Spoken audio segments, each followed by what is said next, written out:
This video is sponsored by World of Warships.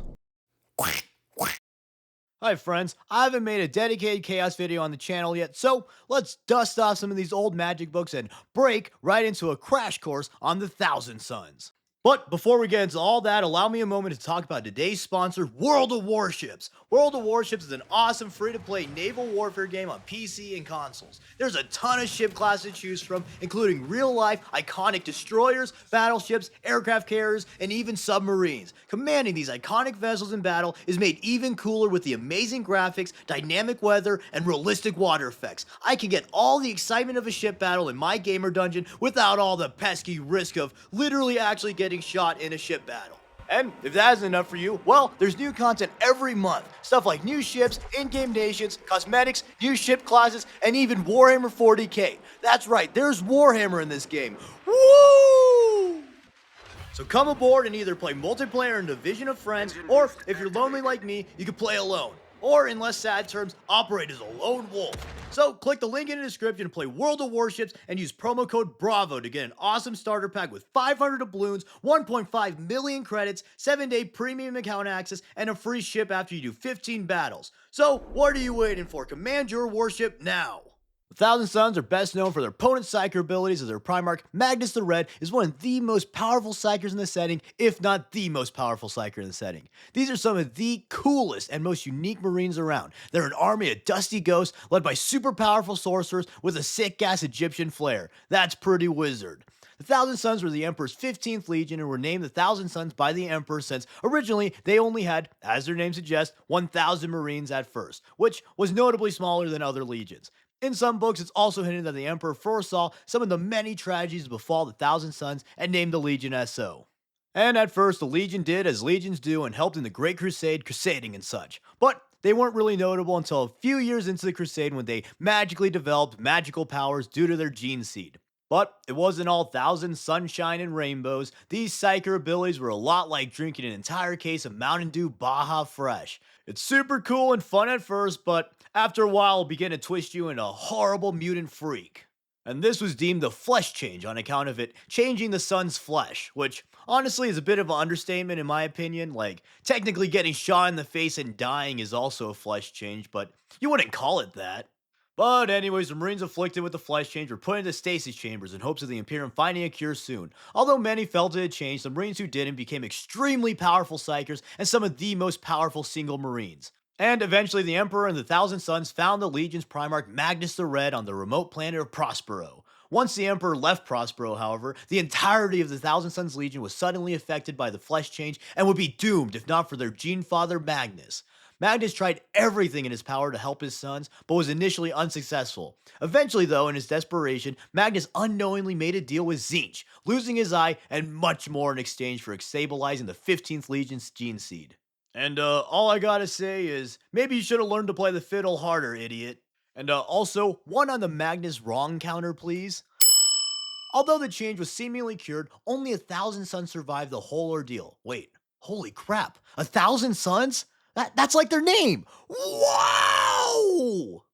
From then, they continued their crusade under Magnus and slowly rebuilt their numbers. And they were a powerful force despite their low numbers due to the Legion boasting the most powerful psykers of all the legions. Despite the power of the Psykers, as the crusade went, the imperial condemnation of the use of warp energy and sorcery became more and more pressing, eventually culminating in the Council of Nicaea. The council resulted in the Emperor declaring that no Space Marine chapter was allowed to use Psyker powers. And this was obviously a big drag on the Legion known for using their Psyker powers, and the Suns exiled themselves on Prospero.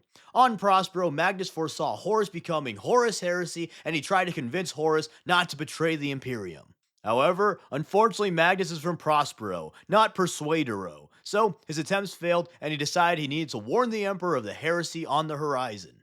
And this next part's going to need some context. So, one of the Emperor's primary goals during the Great Crusade was called the Webway Project, in which he hoped to emulate the Old One's Webway, which would significantly limit humanity's reliance on the warp, since going through the warp is the only faster than light travel that the Imperium has access to, and using the Webway is a lot safer than using Geller fields and navigators. But what's the Webway? Well, in simple terms, the Webway is basically just a bunch of tunnels through the warp that are protected from the horrors of the Immaterium with powerful psychic shields. And in case you don't know, the warp, or the Immaterium as it's sometimes called, is basically just like space hell. So, now with that in mind, Magnus, instead of calling an astropath, flying to Terra personally, or literally anything else, he decides to use his magic to astral project himself to the Emperor and tell of Horus's treachery. And this would be fine and dandy, but on his astral way to the Emperor, he saw this big psychic webway wall, and Magnus said, "Oh boy, a shortcut! Let me just use this real quick and get to the Emperor sooner." And he tried to break the wall, but he failed.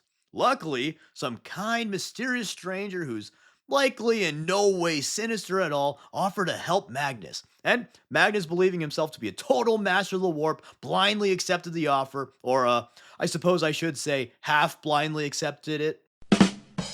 And with their combined might, he blasted through the wall, consequently letting a horde of demons and horrors assault the webway and completely ruin the Emperor's webway project. And can we put another big one on the Magnus wrong counter, please? And for this, the Emperor banished Magnus's astral form from him and sent the Space Wolves to bring Magnus back to Terra for some punishment. Magnus was deeply ashamed, willing to accept any punishment the Emperor had in mind for him, and he went into depression mode. He cried in his Prospero house, and he ordered his legion to lay down all their defenses. However, Horus did a little bit of heresying and convinced Leman Russ to try and kill Magnus instead of arresting him, and this led to the burning of Prospero, where the Space Wolves massacred the unprepared Thousand Sons and razed the planet's cities to the ground. Seeing his sons in peril, Magnus receded on his willing to accept any punishment and went to fight the Space Wolves. Leman Russ and Magnus had a monstrous battle in which both Primarchs were severely beaten, but Russ ultimately came out on top and broke Magnus's back. And Magnus used the last of his power to transport the remaining Thousand Sons to a different planet. From there, Magnus made another deal with Tzeench. You know, the dude who was the cause of literally all of the problems in Magnus's life. Magnus' wrong counter, take us to 3. Except multiply it by 9 for Tzeench and then add on a point for every time Magnus was stupid, arrogant, or both. And that should bring us to approximately 1,018 wrong points for the Crimson King. And after the burning of Prospero, only about 1,000 Sons remained. Holy crap, 1,000 Sons? That's like their name! Wow! But after teleporting his sons to the planet of the sorcerers, Magnus was shattered into a bunch of shards representing core traits of him. His legion set out to collect these shards to rebuild their Primarch. Eventually, they got most of the shards, and the only significant missing one was the nobility of Magnus. The Thousand Sons and Magnus really wanted this shard as it was the single strongest shard, and would return Magnus to his pre-shatter state. But it was fused with the first Grey Knight Supreme Grand Master Janus by Malcador the Sigillite. However, even without this shard, the Thousand Sons got enough pieces to stabilize Magnus and form the shard known as the Crimson King, who takes the form of Demon Prince Magnus. From there, the Thousand Sons allied themselves with Horus, helped out in the Siege of Terra, and eventually dedicated themselves to Tzeench. Cause, you know, if Tzeench is going to control all aspects of your life, you'd might as well act like you want him to. But, as always, partnering with the Chaos God is bound to have chaotic consequences. Who would have guessed? And the Thousand Sons were once again afflicted with the flesh change, this time even worse than before. To save the Legion this time, Ahriman and his conclave of elite sorcerers cast the Rubric of Ahriman. It did indeed save the Legion, but it also cursed the bulk of them to become mindless Rubric Marines, basically dust ghosts that are bound to their armor. However, the Rubric Marines are incredibly durable and hard to kill at the cost of their speed and autonomy, and the ones who didn't become dust had their psychic powers amplified. This makes for a pretty powerful fighting force as the powerful sorcerers lead legions of nearly unkillable and completely obedient automatons. So, I guess you win some, you dim some. Except not in Magnus's eyes. Magnus banished Ahriman and his friends from the planet of sorcerers, and now Ahriman roams the galaxy trying to increase his power and has been trying to get into the Eldar's Black Library to perhaps reverse the rubric.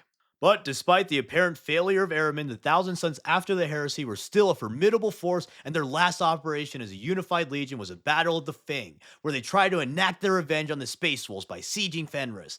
Fenris did ward off the sorcerers, but it took heavy losses. And that's a video for another day, though, and the Thousand Sons and Wolves continue to have a fierce rivalry to this day. Speaking of to this day, in the current setting, the Thousand Sons have arranged themselves into 9 cults and do the bidding of Tzeench. For a while, the Primarch rarely went into the Materium, the real world outside of the warp, but in most recent times, he has been helping Abaddon, he fought Guilliman, and he's been basically doing whatever else he can do to get his vengeance and watch the galaxy burn in warp fire. Since their founding, the Thousand Sons have always had an insatiable thirst for knowledge and sought out ways to hone their magical abilities. This led to a culture of scholars and ambitious marines always seeking any and all knowledge. Nerds!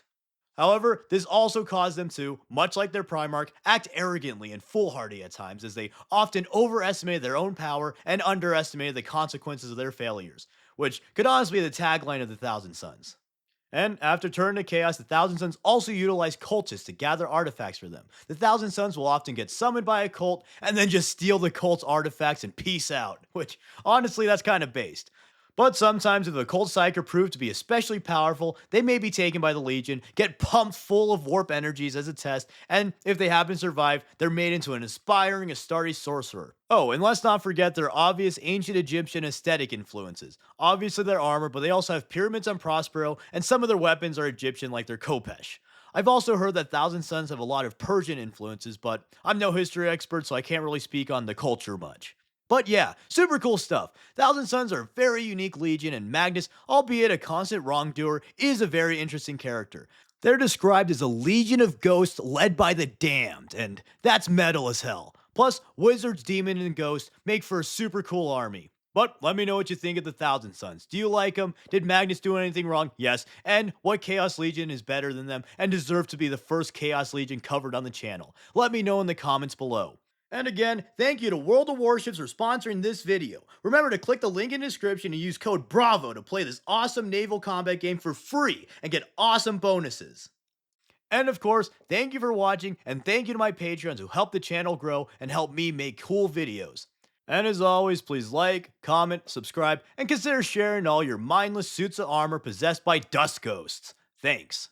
I also like the Thousand Sons because I won a painting competition with a sorcerer I painted, so that's pretty cool.